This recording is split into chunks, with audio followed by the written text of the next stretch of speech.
Oil and gold and inflation and war, all these things are connected, all these things affect each other. We need to talk about all of them in this video because you need to know what's going to happen next. For many of you, this may be your very first time here. Welcome. My name is Peter Leeds, and along with my entire team, we're all about getting you profits quickly and easily. And for the people who aren't here for the first time, you almost certainly own some shares, some really high quality gold mining stocks, or some really good productive oil companies. And if that's the case, I believe you're about to do very well in a short period of time, but for not necessarily great reasons. I'm even going to talk to you about Hezbollah. They have a meeting tomorrow that we have to talk about to explain what's going to happen. It's going to affect you directly. It's significant. You need to hear this. At Peter Leeds, we're all about getting you profits quickly and easily. Please subscribe for premium investor enlightenment. In this video, I have a whole bunch of sections I pulled out that are all about oil and how it may go up 75% in price in the near term. So you'll see a few of my favorite clips that I personally selected out of that interview in this video. And we ask everybody here to do the Peter Leeds trifecta, which means on this video and every video, please click like, subscribe, and make a comment. That would really help us out a lot. We get our message out to more like-minded people who need our message, who need our help right now. The World Bank is warning that if the war between Hamas and Israel intensifies and spreads throughout the Middle East, it could send oil prices soaring by as much as 75%. Pay attention to when they start talking about the SPRs, or the Strategic Petroleum Reserves. This is exactly what I was trying to explain to you guys. Now, I think people are aware of the fact that here in the U.S., we have sort of oil reserves, right? We have the Strategic Oil Reserve. I think President Biden did release some, maybe during the pandemic, I can't remember. But and also, the Middle East is not the only place we get our oil. Right. Venezuela and Russia and completely. Nigeria. So in your article, though, you report that President Biden could release sort of a new round of oil from the nation's Strategic Petroleum Reserve. Now, I want to tell you something about Hezbollah, about tomorrow. Hezbollah chief Nasrallah is to give his first public speech since the start of the war. And that's tomorrow. And the reason that matters is because Hezbollah in Lebanon is more of a military machine than Hamas. They're an actual army. And they've already said they're going to take some countermeasures about Israel going into Gaza, that they were going to attack Israel as well. Is there going to be a declaration of war tomorrow? They said they were going to counterattack because of Israel's attack into Gaza. And now that's happened. And so now it's either they lose face or they get in deeper in this conflict.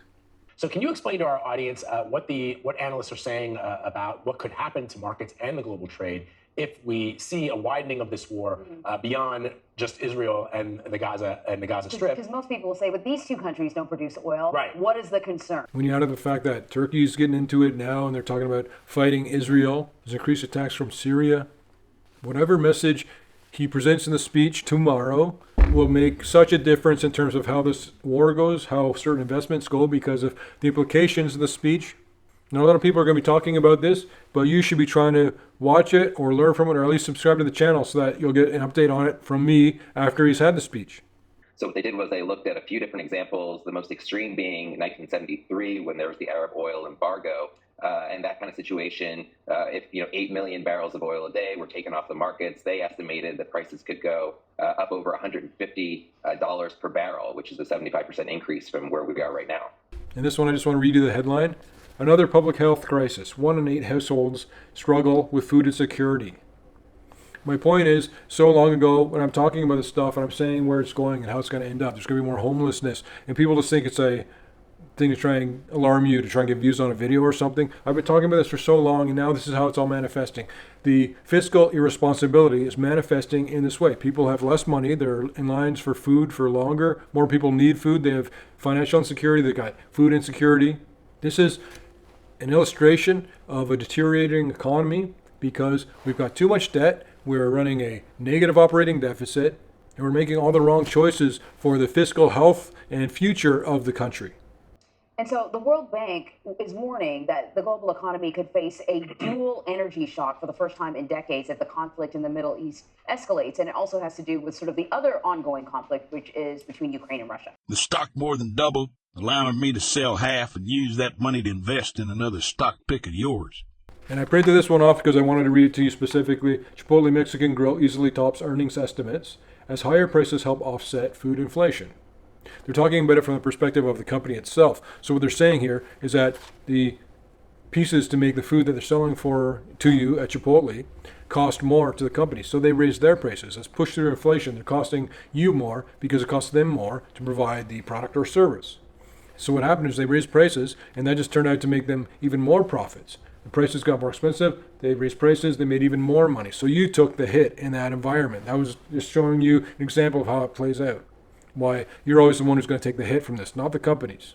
A potential scenario where oil exports from the Middle East could also be taken off the market. So that's a big problem for economic policymakers as they've been trying to combat inflation over the last year, that oil and energy prices could start going up, and that in fact impacts a lot of other kinds of prices.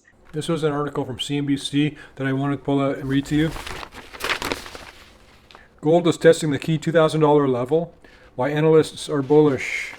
Chart analysts are optimistic of the price of gold as the metal tests a ceiling that has previously capped gains. What they're talking about, and I'll show you on the screen now, here's a 5-year chart of gold, and you can see there's a triple top that happens. It keeps going towards $2,000 and falling back. If you want to get technical, this is your triple top here. 1, 2, 3, not counting that one. And when there's resistance like that and it has trouble breaking through and then it finally breaks through, that resistance becomes a support level and the prices never go back down below that again. It's possible that's a measure that they could take to try and stabilize oil prices. That's something that was done last year ahead of the midterm elections. The Biden administration was accused of trying to play politics with gas prices essentially at that time, but officials have signaled that it's something that they could do again to stabilize oil prices. Again, those supplies are not infinite though. And they did take some steps to try and restock those reserves when prices went down earlier this year. And it's something that I think is being considered. And now chart experts are watching the levels between $2,060 and $2,080. Today's high demand for what has historically been perceived as a safe haven investment stems from rising geopolitical concerns tied to the Israel-Hamas war and a lot of other global insecurity all around the world. There's a risk premium being built into gold. On a more technical level, Chipotle said the 2023 pullback in gold following earlier gains has been shallower than those in 2020, 2021, and 2022. In other words, a higher low. That indicates investors are more eager to buy the dip, which may herald further advances. When they're talking about the higher low, when you see higher highs and higher lows, that means that's an uptrend. So when the price pulls back and it doesn't go as low as it did last time, and next time it pulls back it doesn't go that low, that's usually a trend higher. That's usually a good positive indicator. Well, it could create another bout of inflation, which central bankers, around the world have been trying to contain with rising interest rates. Oil prices and energy prices play into and feed into a lot of different industries, particularly food prices, because food needs to be transported around the world. It could also affect metal prices, and these things sort of end up feeding into a lot of different sectors that consumers can start to feel. You know that gold has a seasonal tailwind going into the end of the year, which strengthens the argument that yellow metal is going to break out of its recent range. Though gold usually struggles in October, it's on pace this year to see its best month since November 2022. In this article, there's a couple of price opinions that they put out, so I'll read you some of the numbers that are in this. $2,500 per ounce, $2,180 per ounce, $2,380 per ounce. They're saying that the momentum in gold has turned positive, and multiple chart analysts say that part of gold's newfound appeal is due to the recent pullback in the stock market. DeFazio said that gold's strong performance compared to banks, known as the paper versus rock relationship, can signal investors are increasingly defensive and favor the precious metal over more risk-oriented assets. He also pointed to gold's return in 2023, eclipsing that of the S&P 500, as a sign of a broader change in the sentiment within financial markets. And we ask everybody here to do the Peter Leeds trifecta, which means on this video and every video, please click like, subscribe, and make a comment. That would really help us out a lot. We get our message out to more like-minded people who need our message, who need our help right now.